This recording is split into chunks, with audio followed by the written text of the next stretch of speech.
It's a busy week in Europe. NATO defense ministers are meeting and the 59th Munich Security Conference will be held.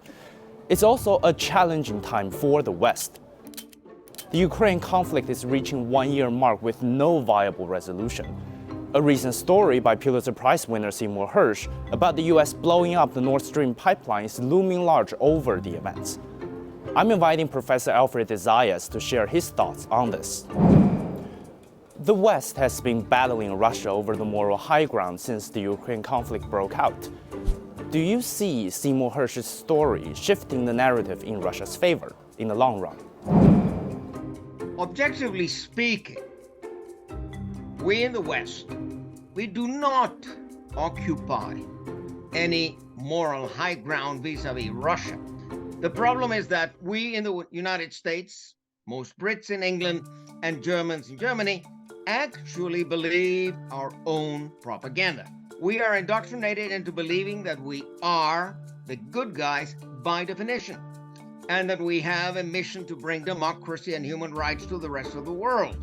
That is why a report that Seymour Hersh just issued on the bombing, blowing up of the Nord Stream is not likely to have much of an impact with the American public. It simply bounces off. People believe that what they want to believe. Do you see the story sowing further discord in the Western alliance over the Ukraine conflict in the near future?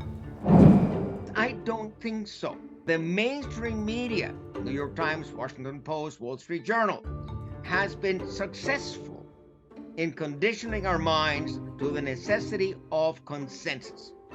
Consensus among the Western countries. In the United States, Congressman Matt Gaetz is calling for a stop of the flow of weapons to Ukraine. We have a number of academics like Richard Falk and Jeffrey Sachs and John Mersheimer, who are pushing for mediation, but they're not being listened. The Ukraine conflict has lasted for about a year and it cost billions and billions of dollars and euros. Do you see the conflict dragging on for another year or so?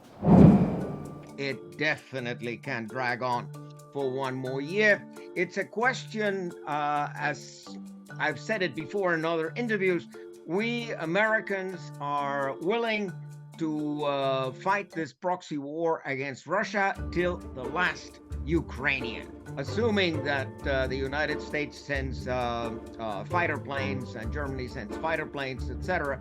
Then the likelihood of a confrontation with NATO, a direct Russia-NATO confrontation, is much higher. And under those conditions, we are facing apocalypse. Because if we start a third world war with nuclear weapons, no one is going to survive. And it's going to impact you. It's going to impact the Chinese. It's going to impact the Indians. It's going to impact the Africans. It's going to impact the Latin Americans. The main thing is we need peace.